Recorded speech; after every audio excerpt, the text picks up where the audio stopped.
Assalamualaikum warahmatullahi wabarakatuh. Hai sahabat-sahabat semua, gimana kabarnya? Semoga sehat selalu dan dalam lindungan Tuhan Yang Maha Esa.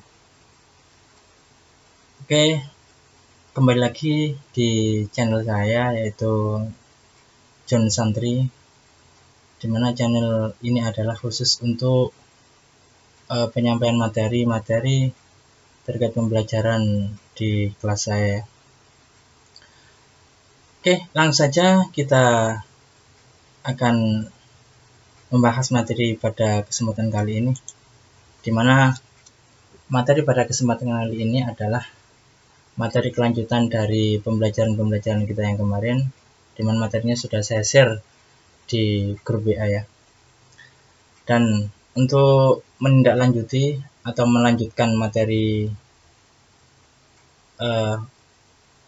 KD 3.4.2 yang sudah dikerjakan, dan KD-nya itu terkait dengan menjelaskan prosedur pengoperasian aplikasi web dan media interaktif.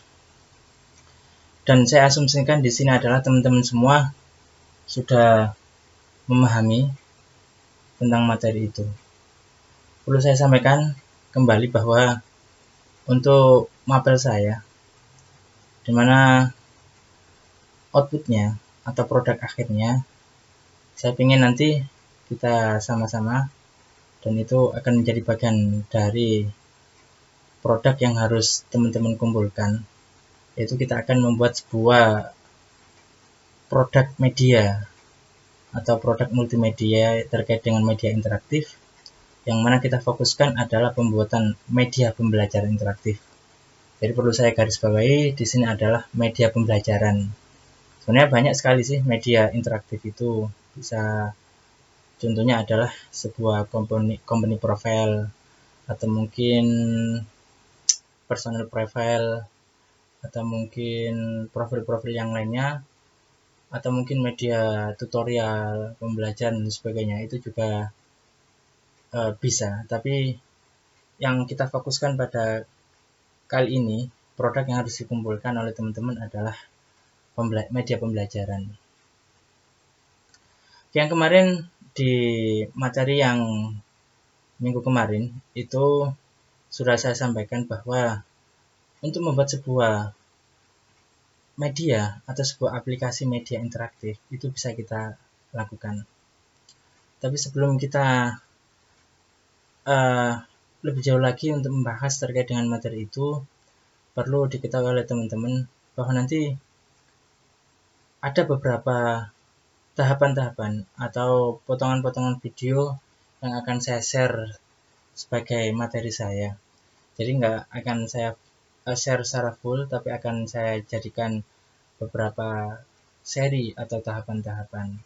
Yang pertama adalah biar tidak terlalu banyak, tidak terlalu besar ukuran, jadi nanti teman-teman tidak kesulitan dalam mendownload atau mungkin melihatnya. Dan yang kedua, biar enak lah, biar lebih dipahami secara mudah kalau step by step.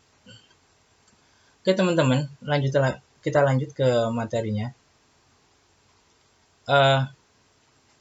Produk yang akan kita buat, yang akan kita hasilkan adalah produk yang perlu diketahui adalah produk berbasis Android. Insya Allah akan kita usahakan ke arah situ, dan wajiblah untuk teman-teman memahaminya demikian. Karena apa? Karena di materi yang kemarin sudah saya sampaikan bahwa sebuah media interaktif itu pada perkembangannya itu bisa kita kategorikan menjadi dua ya, yaitu berbasis desktop dan berbasis Android atau berbasis smartphone. Kita kenalnya smartphone itu cuma mungkin kita baru kenalnya smartphone itu cuma Android, padahal kita tahu bahwa ada selain Android juga, gitu kan ya. Tapi yang perlu saya garis bawahi di sini adalah basisnya adalah basis desktop sama basis smartphone. Apa itu basis desktop? Basis desktop adalah sebuah aplikasi yang support atau bisa kita jalankan, kita buka di PC atau di laptop. Kalau sebuah aplikasi yang berbasis smartphone adalah sebuah aplikasi yang bisa kita buka atau bisa kita jalankan di smartphone atau HP. Dalam hal ini mungkin kita contohkan atau teman-teman yang masih punya smartphone yang operating sistemnya adalah pakai Android. Padahal kan mungkin teman-teman juga ada yang punya iPhone dan sebagainya gitu ya. Kembali lagi ke materi kita. Dalam pembuatan sebuah aplikasi media pembelajaran interaktif itu yang sudah saya sampaikan, insya Allah akan saya bagi dalam beberapa seri, dalam beberapa video. Itu bisa kita pakai beberapa aplikasi. Mulai dari aplikasi yang termudah, yang terfamiliar, yang sudah pernah kita operasikan, yang pernah kita jalankan mulai dari SD, SMP, insya Allah sudah dikasihkan materi ini, sampai dengan sebuah aplikasi yang tersulit atau yang terumit. Saya katakan mungkin rumit ya, karena nanti kita akan berbicara atau menggunakan sebuah action script. Script ini yang akan kita pahami. Dari yang termudah, bisa kita pakai sebuah aplikasi yang bernama PowerPoint. Loh kok PowerPoint? Iya, PowerPoint ini bisa nanti kita kembangkan menjadi sebuah media pembelajaran interaktif. Caranya gimana? Nanti akan saya sampaikan atau akan saya jelaskan. Kemudian aplikasi yang kedua yaitu pakai Smart App Creator ya. Pakai Smart App Creator ini, dan insya Allah nanti semuanya ini akan kita jadikan basis Android, artinya yang bisa dibuka di Android. Dan yang ketiga adalah pakai Adobe Flash. Dan Adobe Flash ini kalau nanti yang bisa dipakai di Android itu kurang lebih minimal versinya adalah versi JS4. Soalnya yang akan kita pakai adalah JS6. Dan semoga saja nanti waktunya cukup ya untuk menjelaskan tiga-tiganya ini. Tapi saya akan mengusahakan gimana cara ketika aplikasi ini akan tersampaikan dengan baik, dan saya harap teman-teman semua nanti bisa mengikuti dengan baik juga ya. Artinya apa? Tolong dipahami dan diperhatikan dengan baik-baik juga gitu. Oke, kita lanjut. Yang pertama adalah kita pakai PowerPoint teman-teman ya. Dan saya asumsikan teman-teman ini sudah paham betul dengan pengoperasian atau gimana cara menjalankan PowerPoint dengan benar. Dan kebetulan yang saya pakai di sini adalah PowerPoint versi 2013. Ya. Untuk menjalankan PowerPoint, kita asumsikan sudah terinstall di perangkat PC atau mungkin laptop teman-teman semua. Kalau memang itu ada icon di desktop, silakan tinggal klik 2 kali di desktop itu. Ini kebetulan saya sudah punya contoh sebuah dokumen PowerPoint yang mana hasil akhirnya nanti akan seperti ini kira-kira. Jadi kayak gini. Ini nanti hasil akhirnya kayak gitu. Dimana nanti akan kita bagi menjadi 3 bagian ya. Pertama adalah di slide pertama ini adalah kita anggaplah ini adalah sebuah intro atau openingnya ya. Dimana judulnya media pembelajaran interaktif menerangkan tentang sholat duha ya. Kemudian di main utamanya atau di main utamanya yaitu di slide kedua itu ada sub bagian, itu pengertian sholat duha, tata cara sholat duha, fadilah sholat duha, dan profilnya. Dan nanti yang slide terakhir itu kita anggap adalah sebuah profil ya, profil. Dan biasanya ini slide terakhir kalau bisa kita anggap adalah sebuah endingnya atau closingnya di situ ya. Oke. Jadi intinya untuk kali ini yang akan saya sampaikan mungkin bedanya ketika kita nanti membuat sebuah PowerPoint yang akan kita jadikan sebuah media interaktif yang berbasis Android. Sekali lagi di sini adalah berbasis Android. Itu terletak pada setting dari slide size-nya ini ya. Setting slide size ini yang berbeda. Jadi karena kita buka di Android dan kita harap bahwa nanti hasil akhirnya akan bisa kita buka secara enak. Ini sih tergantung selera, tapi yang ingin saya sampaikan di sini adalah bentuk potret saja nih.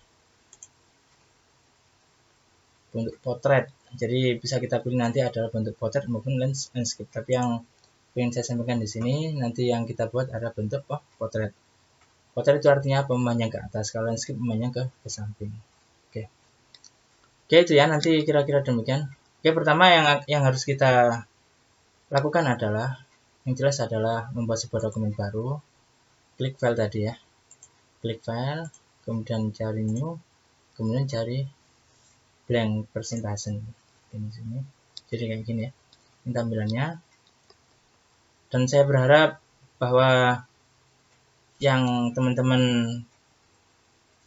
punya atau PowerPoint yang teman-teman punya di PC maupun laptop teman-teman adalah kita samakan, yaitu PowerPoint 2013. Kalaupun bukan 2013 bisa sebenarnya, tapi mungkin tata letak dari tombol-tombol menu ini yang agak berbeda. Oke, teman-teman silakan, kalau sudah demikian silakan klik desain, kemudian cari sebelah kanan sini ya, itu slide size-nya, klik, kemudian klik custom slide size. Oke. Kemudian di slide size for-nya ini, yang ini ya, ini kita rubah ukurannya menjadi on screen, di mana 16:9. Oke. Kemudian weight ini biarkan aja, sama height-nya ini kita biarkan. Nah, ini yang saya maksud tadi, yang portrait sama landscape. Jadi ini yang teman-teman rubah menjadi portrait.